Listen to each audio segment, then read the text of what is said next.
Here are 9 things that you can add to your D&D game right now if you want to just inject a little chaos, or dare I say it, break the game. Now, the first thing that you can give to your players that I think is really just a great test of your own ingenuity and creativity is paraphernalia. I'm talking about drugs, baby. I think that using things like pixie dust, whatever they were eating in Hook, any sort of play on like the fantastical things, I think that's a word, right? I think that all of those things are really great ways to just not only give your players maybe temporary buffs, a +1 here, advantage there, things like that may also come with a downside, like a minus to their charisma or a minus to their perception. I think that you can get some really fun, not only role playing out of that, but also if you want to go even deeper into like the drug side, you can give them things that are psychedelic that might bring them closer to their gods. You can also do things like bottling time. If you drink this potion, you're essentially hasted or slowed or something like that, where you can just get creative with the way that you're flavoring it too. Or like magical adrenaline. If you were, what was that one movie with Bradley Cooper where he just couldn't stop taking drugs? Is it Bradley Cooper? Am I thinking of the right person?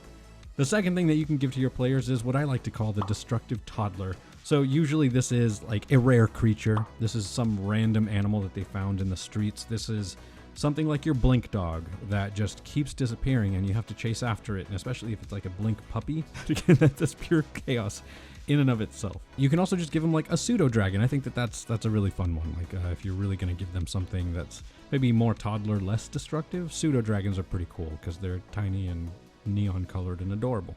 Now, sort of piggybacking off of that, number 3 is an egg. I don't think there's anything as cool as watching your players' faces light up when you tell them that they have found a nest with an egg in it, especially if they have no idea what kind of nest it is. Because if you don't have a ranger or a druid, if you had no way of contacting whatever the parent animal was of this nest, or maybe they just failed their rolls, just the waiting period of like, is this gonna hatch? Is this gonna hatch? Now, as far as what is in the egg, I think we can all agree that a baby dragon is probably one of the coolest things. And depending on the type of dragon, it will probably learn to speak.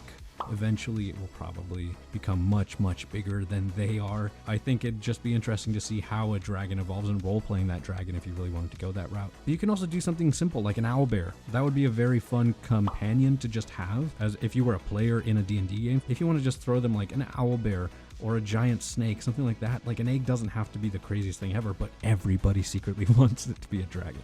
Now, number 4 is a new type of magic. There are 8 schools in D&D, but if you started hinting at this 9th school of magic, we've seen it in Critical Role when Matt Mercer is talking about dunamancy.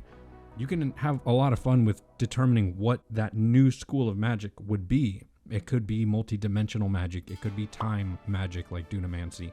If you really want to do something that's like, quote, a 9th school, end quote, but not really, you could do something like alien technology from another world, and that allows them to access something that they've never been able to do before. Or you can do just like time bending, like dunamancy. I think time is a great school of magic to kind of play around with. I think it leads to some very interesting things. But I also think that you could have fun with transplanar types of magic, like in Pirates of the Caribbean when they're going to Davy Jones's locker. I think stuff like that where it's sort of this almost Feywild, but not really. I think that could be a lot of fun.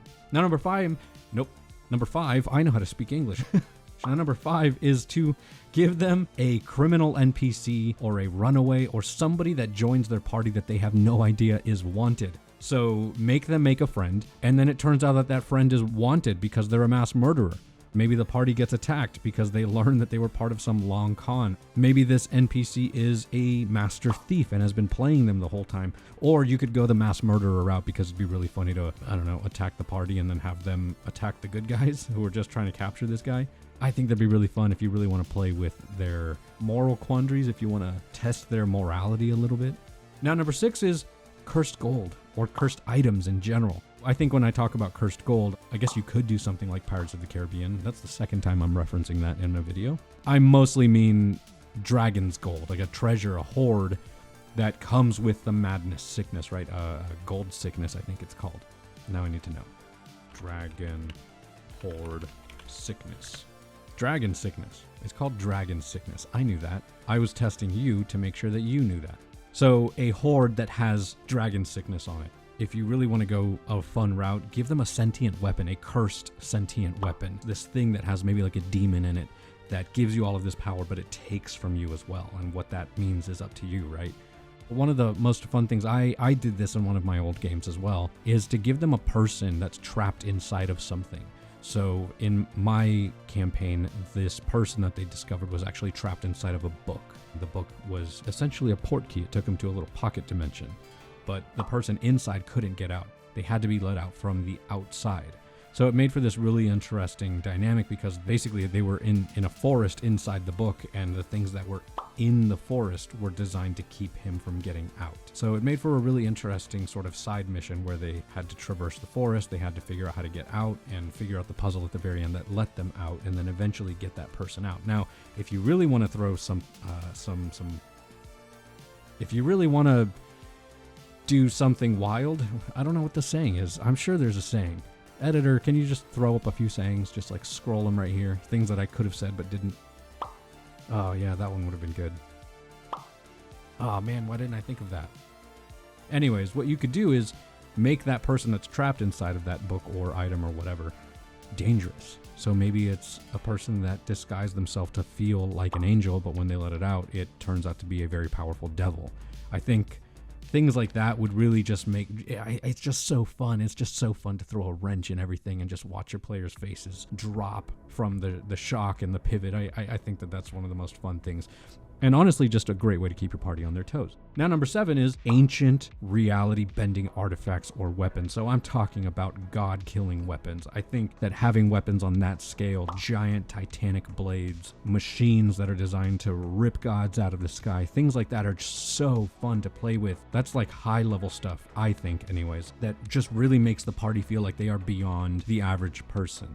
Because it's hard to remember that sometimes when all you've got to really reference is how many hit points you have. It's hard to remember that your players are walking around like radioactive nukes with legs. Like they have all of these magic items on them. And the only way to put that into perspective is to make something that dwarfs their technology. So kind of going back to an idea that I had earlier, I think you could also do this with alien technology. If you have alien tech be something that they can discover, I think that that's like buried alien tech, I think kind of falls under weapon and, you know, reality bending artifact. I think there's a lot of fun that you could do with either of those things, whether it's more sci-fi flavored or more divine realm flavored. Now, number 8 is just those few game-breaking items, and I think we all know what those are, but I think like the Deck of Many Things, the Ring of Wishes. I think the reason that I love those items is because they're not game-breaking, really, when you really think about it, because they're part of the game. They're designed to be part of the game. It's that it requires a different type of understanding of like your improv skills and your confidence in your world and in your world building, especially, even your role-playing abilities, because you go from having sort of some hands on the reins to having no hands on the reins. And it makes it very difficult to use these sorts of items, and so there's a reason that a lot of DMs will sort of not think about using them, and they'd rather use other items as rewards. But I think that there's some of the coolest things that you can do, and I welcome giving my players things like a Ring of Wishes or a Deck of Many Things. Let me know in the comments down below what are other game-breaking items that most people will shy away from, or maybe you designed one and you realized, oh shoot, I shouldn't have done that. And lastly, at number 9, stolen items. I think it's really fun to give your players items that they don't realize are stolen. It's one thing for them to steal them, but for somebody to sell it to them in a shady way and give them a really good deal, a flying broom, for example. And then it turns out that it was like the king's broom, and it has like their initials on it or something, and so the whole kingdom is coming after them. People are out looking for this thing because it was like his childhood broom or something. I think one of the most fun things that you could do is to give them a suit of armor or a golem that they can control, but somebody has a bounty out for its return. So they feel powerful. They feel like they're kind of unstoppable because they have this giant new thing that kind of listens to them. But then it turns out that it's not theirs. Giving them sort of things like that, stolen items, really just makes them realize that the world isn't just them and that there are other people looking out for their own interests in this as well. That's just me. I think that that's fun, but I also really love the chaos.